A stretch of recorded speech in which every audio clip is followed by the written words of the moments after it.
Friends, நம்ம இன்னைக்கு ஒரு ஈவினிங் ஸ்நாக்ஸ் தான் பண்ண போகிறோம். பசங்களுக்குலாம் ரொம்ப பிடிக்கும்.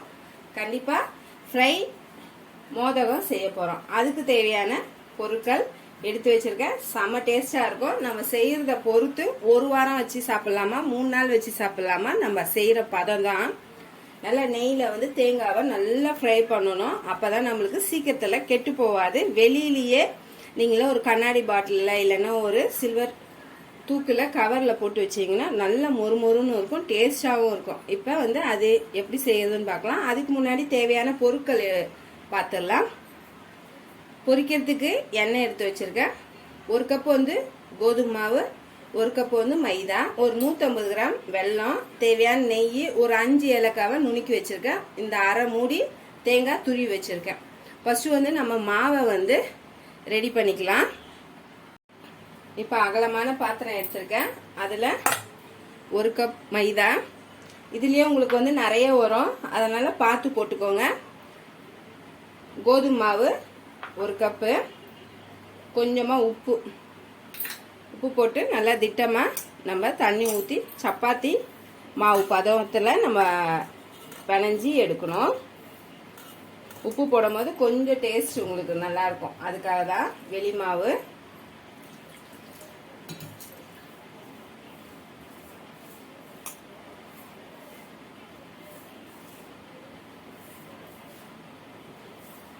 இது நிறைய ஸ்வீட் கடையில் கூட ரெடி பண்ணி விற்பாங்க, ரொம்ப நல்லா இருக்கும்.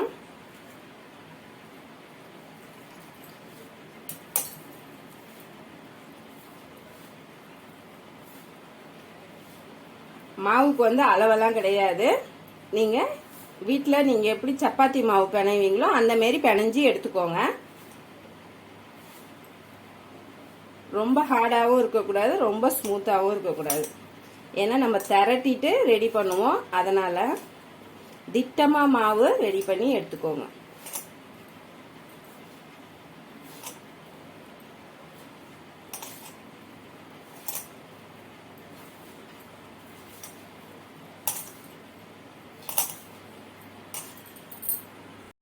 இப்போ பார்த்தீங்கன்னா கரெக்டான பக்குவத்தில் நான் பிசைஞ்சு எடுத்திருக்கேன்.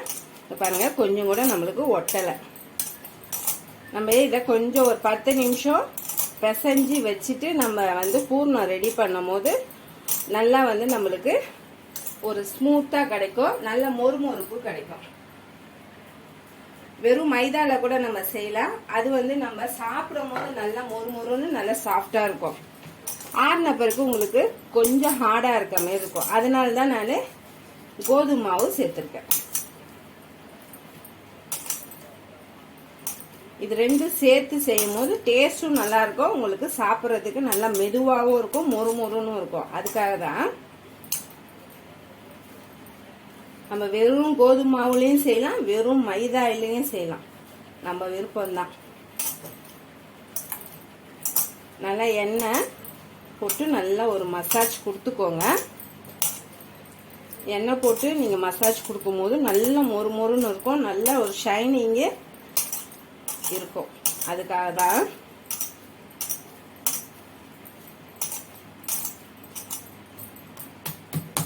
பாருங்க, இந்த அளவுக்கு இருக்கும். ரொம்ப கெட்டியாகவும் இருக்கக்கூடாது, ரொம்ப லூஸாகவும் இருக்கக்கூடாது. இப்போ இதை மூடி வச்சிடலாம், நம்ம பூர்ணத்தை ரெடி பண்ணலாம். நான் வானலி வச்சிருக்கேன். இதில் இப்போ ஒரு 2 ஸ்பூன் நெய் போட்டுக்கோங்க.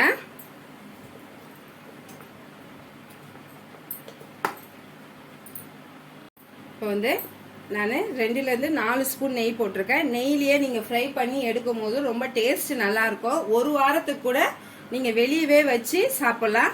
அதனால தான் இது குட்டி பசங்க சாப்பிட்றதுனால நெய் கொஞ்சம் ஜாஸ்தியாகவே சேர்த்துக்கோங்க, ரொம்ப நல்லாயிருக்கும். இப்போ நான் இந்த மூடி தேங்காயில் தான் பல்லாக கொஞ்சம் துருவி வச்சுருக்கேன். இதில் நீங்கள் பாதாம் சேர்த்துக்கலாம், முந்திரி சேர்த்துக்கலாம், நம்ம விருப்பம்தான். இப்போ இதை நல்லா நெய்யில் நல்லா கொஞ்சம் ஒரு 80% நல்லா ஃப்ரை பண்ணி எடுத்துக்கோங்க. நம்ம இந்த தேங்காய் வறுக்கிறதுல தான் நம்மளுக்கு டேஸ்ட்டு.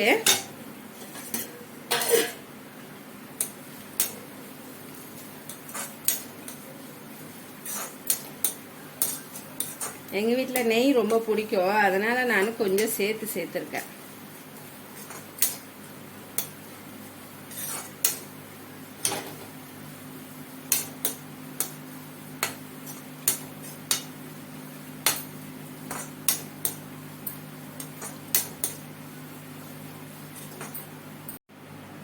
ஒரு பக்கம் இந்த பக்கம் ஃப்ரை பண்ணிக்கிட்டு சிம்மில் வச்சுடுங்க.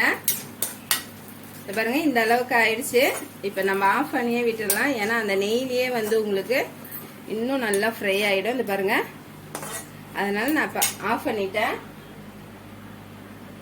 ஒரு 150 கிராம் பாகு வெல்லம் தான் எடுத்திருக்கேன். இதில் ஒரு 1/4 கிளாஸ் மட்டும் தண்ணி ஊற்றி நம்ம கரைச்சி எடுத்துக்கலாம்.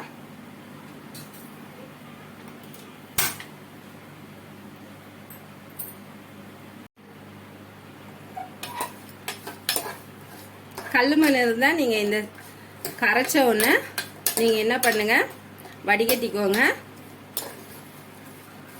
இதில் இருக்காது, இருந்தாலும் நம்ம தண்ணி விட்டு கரைக்கிறோம்ல, அதனால நம்ம வடிகட்டி எடுத்துக்கலாம். ரொம்ப தண்ணி ஊற்றாதீங்க, 1/4 கிளாஸ் ஊற்றினா உங்களுக்கு கரெக்டாக இருக்கும். கரையட்டும்.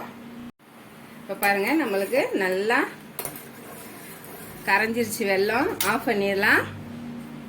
இப்போ ஆஃப் பண்ணிட்டு இது பாருங்க, நல்ல சலசலப்பு அது கேக்குது பாருங்க, நல்லா ஃப்ரை ஆயிடுச்சு. இது போலதான் இருக்கணும். இப்ப இதுல வடிகட்டிக்கலாம். தேங்காயில ஈரப்பதமே நம்மளுக்கு இருக்கக்கூடாது. ஈரப்பதம் இருந்ததுன்னா கண்டிப்பா கெட்டு போயிடும், அதுக்காக தான். இப்போ ஸ்டவ் ஆஃப் பண்ணிட்டு நல்லா கொஞ்சம் ட்ரை ஆகணும் நம்மளுக்கு அந்த பூர்ணம். அதுலேயே நம்மளுக்கு அப்படியே அந்த பச்சை மணமும் போகணும்.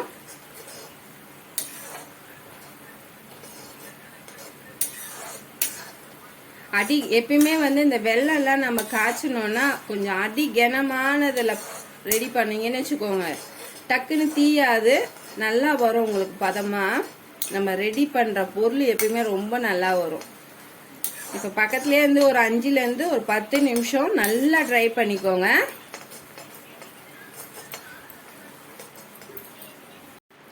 இப்போ பாருங்க, ஒரு 5 நிமிஷம் ஆச்சு. இந்த அளவுக்கு நல்லா ட்ரை ஆயிடுச்சு. நான் சிம்மில் வச்சிருக்கேன். ஏலக்காய் ஒரு 5 ஏலக்காய் சும்மா ரஃப்பாக வந்து நுணுக்கி போட்டிருக்கேன்.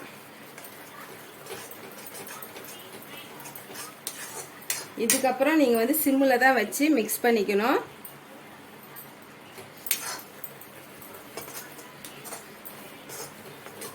ஒரு 2 செகண்ட் மட்டும் மிக்ஸ் பண்ணா போதும். ஏன்னா ஆற ஆற வந்து நம்மளுக்கு நல்லா வந்து ட்ரையான பதத்துக்கு வரும்.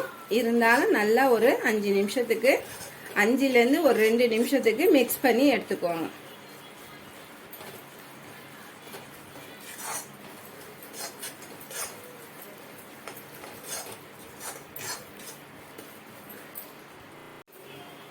இப்போ நம்ம ஆஃப் பண்ணிடலாம். ஏன்னா நம்ம ஊற்றின நெய் வந்து கக்கிட்டு வருது. ஆஃப் பண்ணிட்டு இப்போ வந்து ஒரு பிளேட்டில் ஆற வச்சுக்கலாம். ஃபேன் காற்றுல ஆற வச்சுக்கோங்க, ஈஸியாக இருக்கும் உங்களுக்கு. உங்களுக்கா தெரியுதா பாருங்க, நம்ம ஊற்றின நெய் வந்து நல்லா கக்குது, அதுக்காக தான்.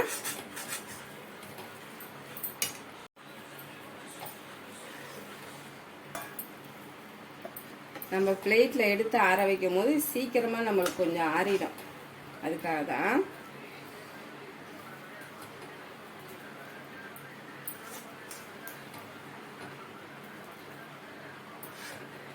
நம்மளுக்கு இதுலயே ஒரு 10-15 வரும் நம்ம போட்டிருக்க மாவுக்கு திட்டமா.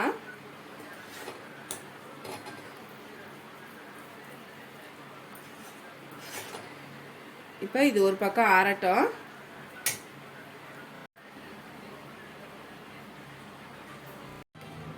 இப்போ வந்து நம்ம ரெடி பண்ணி வச்ச பூர்ணம் ஒரு பக்கம் ஆறிட்டு வருது.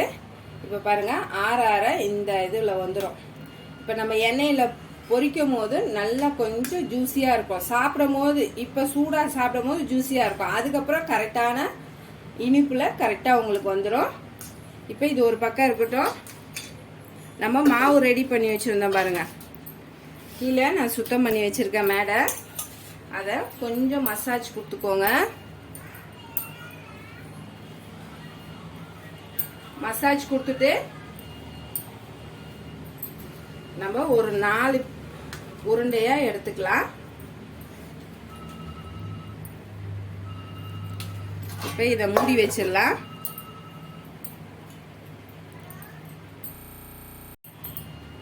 இப்ப வந்து நல்லா மசாஜ் கொடுத்துட்டு கொஞ்சம் மாவு போட்டுக்கோங்க. போட்டு திரட்டிக்கலாம். கொஞ்சம் தின்னா திரட்டிக்கோங்க. அந்த மெலிஸ் இருந்தாதான் நல்லா இருக்கும், ரொம்ப வேண்டாம்.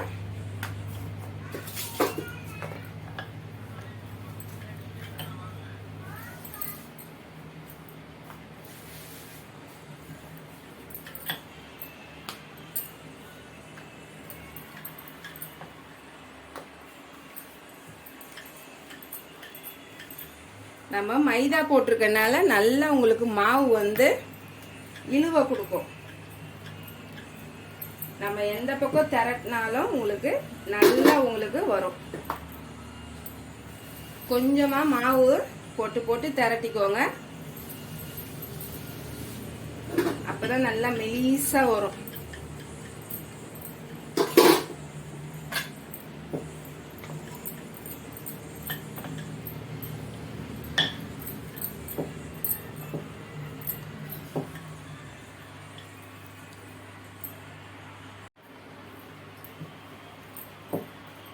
இப்போ இது போல திரட்டிட்டு நல்லா ஒரு சின்ன மீடியம் சைஸ் மூடி எடுத்துக்கோங்க.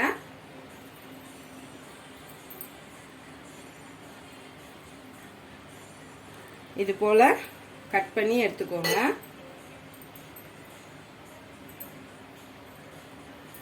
இதை அப்படியே ஒரு மசாஜ் கொடுத்துருங்க.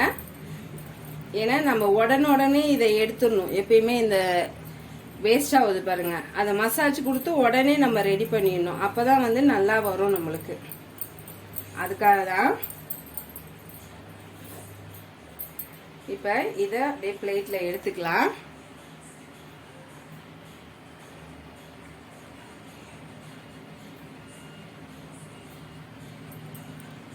எவ்வளவு தின்னா இருக்கு பாத்தீங்களா? இது போல நீங்க ரெடி பண்ணாதான் சூப்பரா இருக்கும், ரொம்ப மாவு இல்லாம. அதுக்காக தான் சொல்றேன். இப்ப இது ஒரு பக்கம் இருக்கட்டும். இப்ப இந்த மாவு இருக்கு பாருங்க, திருப்பி நம்ம திரட்டிக்கலாம்.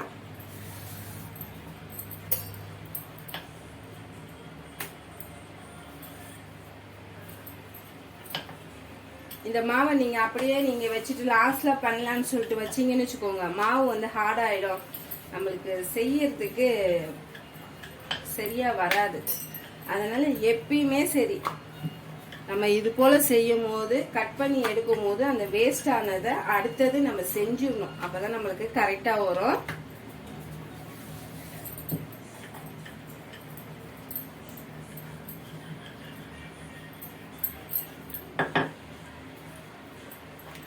கொஞ்சம் எடுத்து எடுத்து நல்லா திரட்டிக்கோங்க மெலிசா.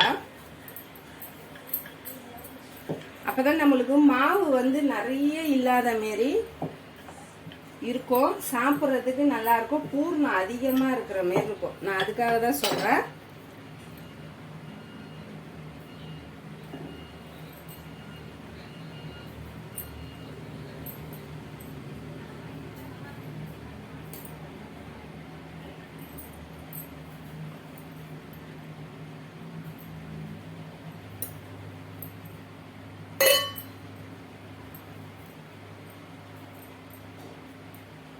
இப்போ இதை அடுத்த ரவுண்டு நம்ம திரட்டிக்கலாம். இப்போ நம்ம எப்படி பூர்ணம் வைக்கலான்னு பார்க்கலாம். இப்போ நம்ம 6 பீஸ் வந்து ரெடி பண்ணியிருக்கோம்.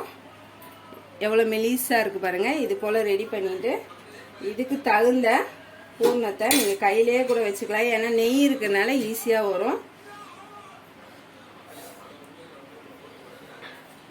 இன்னும் சூடாக தான் இருக்குது பாருங்க. இது போதும். அப்படியே நம்ம இது போல மடிச்சுக்கோங்க.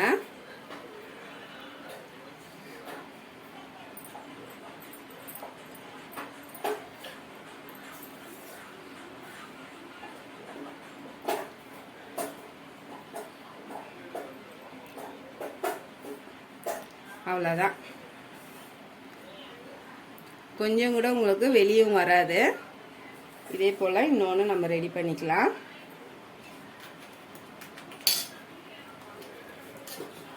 உங்களுக்கு இது போல தான் இருக்கும். ஆனால் வந்து நம்ம எண்ணெயில் போடும் போது உங்களுக்கு கரெக்டான பதத்தில் வந்துடும். சாப்பிட்றதுக்கு ரொம்ப நல்லா இருக்கும்.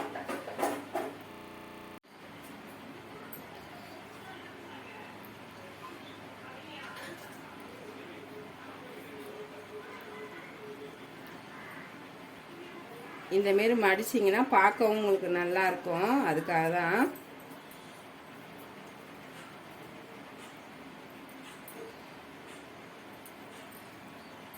இந்த சென்ட்ரலில் மட்டும் கொஞ்சம் ப்ரெஷ் பண்ணி கொடுத்துருங்க. அவ்வளோதான். சூப்பராக ரெடி ஆயிடுச்சு. இது இப்போ எல்லாமே இதே போல் நான் ரெடி பண்ணிவிட்டு உங்களுக்கு எண்ணெயில் பொரிக்கும் போது காட்டுறேன். இப்போ நான் பூர்ணம் இருந்த வரைக்கும் ரெடி பண்ணி வச்சுருக்கேன். இப்போ நான் எண்ணெய் வந்து சிம்மில் ஊற்றி வச்சுருக்கேன். இப்போ நம்ம பொரிச்சு எடுத்துடலாம். கொஞ்சம் கூட வெளியே லீக் ஆகக்கூடாது. பார்க்கறதுக்கும் நம்மளுக்கு சூப்பராக இது போல் இருக்கணும். இப்போ பார்த்தீங்கன்னா எண்ணெய் கொஞ்சம் ஹீட் ஆகிருக்கு. ஒன்று ஒன்றா எடுத்து போட்டுக்கோங்க.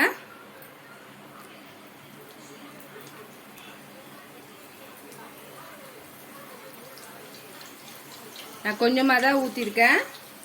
நான் ஒரு 5 பீஸ் மட்டும் போட்டு ஃபஸ்ட்டு பொரிச்சு எடுத்துக்கிறேன்.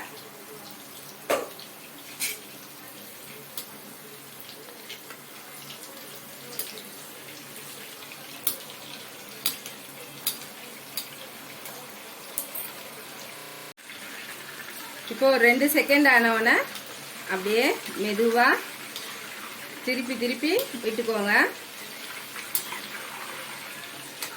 நல்லா ஒரு கோல்டன் ப்ரௌன் கலர் வரணும். அப்போதான் மாவு வந்து நம்மளுக்கு நல்லா வெந்தும் வரும். உங்களுக்கு கலரும் ஒரே மாதிரியா வரும். அதுக்காக தான்.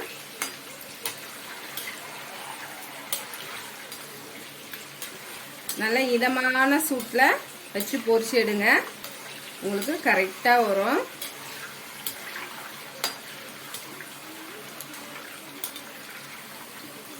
பூர்ணம் வந்து லீக் ஆனால் நம்மளால இந்த மாரி மிக்ஸ் பண்ண முடியாது. இந்த மேலே மடிச்சிருக்கோம் பாருங்க, மணிப்பாஸ் போல். இந்த மாரி மடிக்கும் போது நம்ம உப்பு போட்டு நம்ம பிணைஞ்சிருக்கோம்ல, டேஸ்ட் வந்து உங்களுக்கு ரொம்ப நல்லா இருக்கும். அதனால தான் கொஞ்சமாக உப்பு போட்டு நம்ம மிக்ஸ் பண்ணி பிணைஞ்சி எடுக்கணும்.